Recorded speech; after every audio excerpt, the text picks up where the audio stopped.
Mazlum Dari in Turkish, Mazlum Dari, and Istanbul, and our respected brother Azmi Hamid, the director of the conference, and also the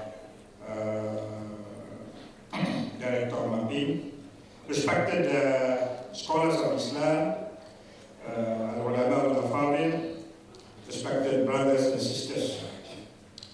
Mine is a very simple one. I must thank to Brother Azmi Abdul Hamid for giving me this opportunity, and I'll be brief because the paper is intended to discuss only action-oriented programs which Malaysia can contribute to the cause of Palestine and to liberate Al-Aqsa.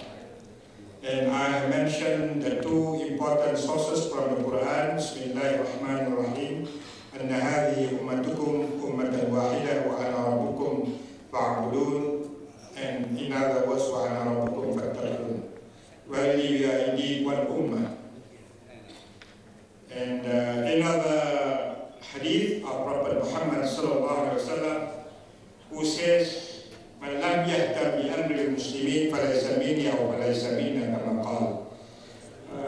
Who does not give the interest of the affairs among the ummah, he is not from my follower. So it is a duty upon us as Muslims to help as much as possible and to show our fullest commitment to the cause of liberation of Al-Aqsa, and also to bring back the right of Palestinians to have their own state, inshallah. My concern in this brief paper is that to say it is not only the struggle for Muslims because it is a duty, it is a religious responsibility. Rather, I want to say that our approach also today must show to the world that we are fighting for the principle of justice to Palestinians. In that sense, it is a humanitarian. It is a part and parcel of the struggle for the whole humankind, irrespective of religions. And as you know that in the land of Palestine, Al-Anbiya, it is the center of world civilization, the center of religions of Islam, Christianity and Judaism, and the centers of all civilizations, including Mesopotamia civilization in Europe and other forms of civilizations. Today, I must say that in our country, in Malaysia, being a multiracial, multi-religious societies, alhamdulillah, more and more Malaysian citizens, irrespective of religions, they have shown their concern and they got the real information now.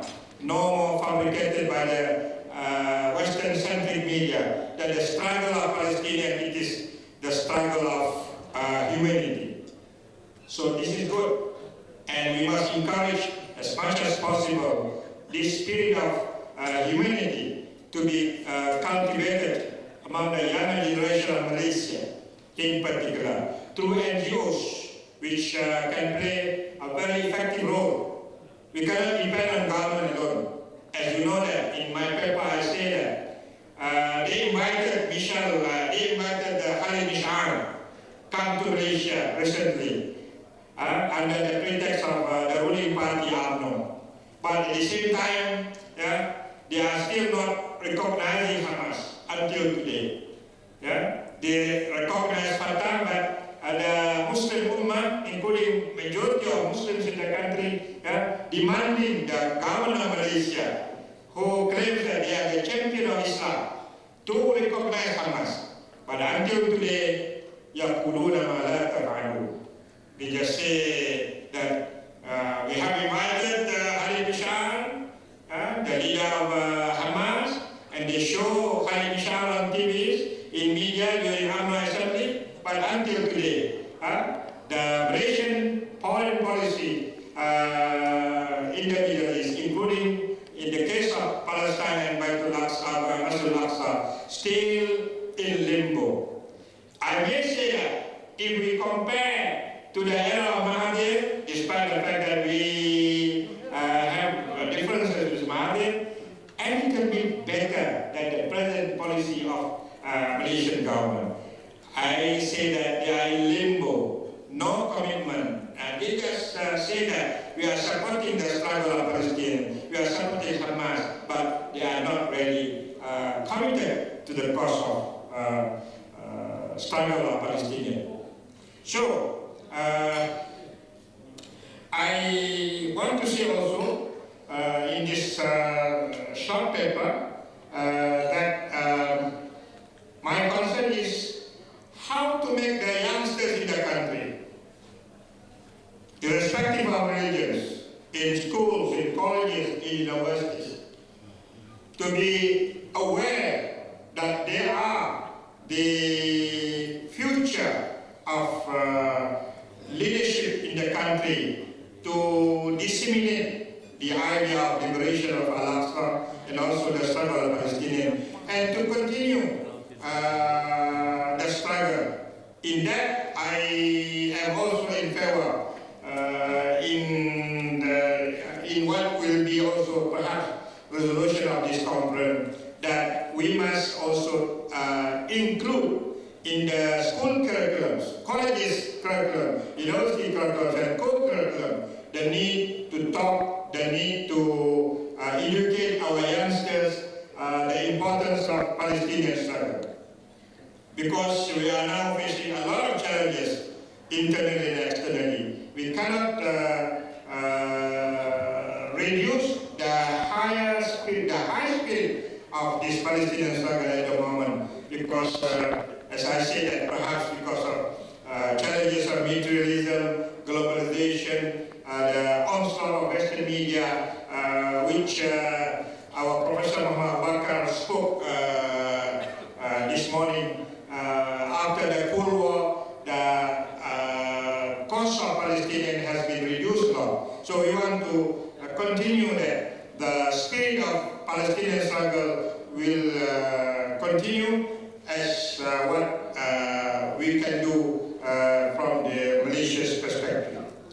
And finally, I must say that we must provide enough information to all Malaysian citizens on what is the latest developments in Palestine, and not to depend on the Western-centric media, but rather we must develop our own media.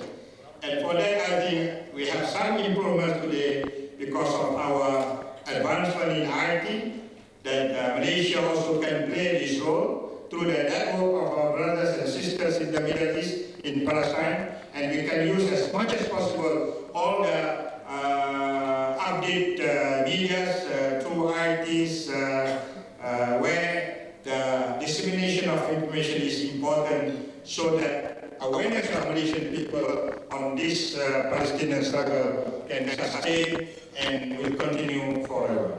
So finally, I just want to quote a view of Sheikh Al-Qaradawi from one of his articles when he said that Inna hadhihi ummah lan tamuta, this ummah will not die forever, because we have the Quran, we have the Sunnah, but the issue is that how to translate these principles of justice into actions. And we will also try to help our Palestinian brothers by way of making our small efforts to unite the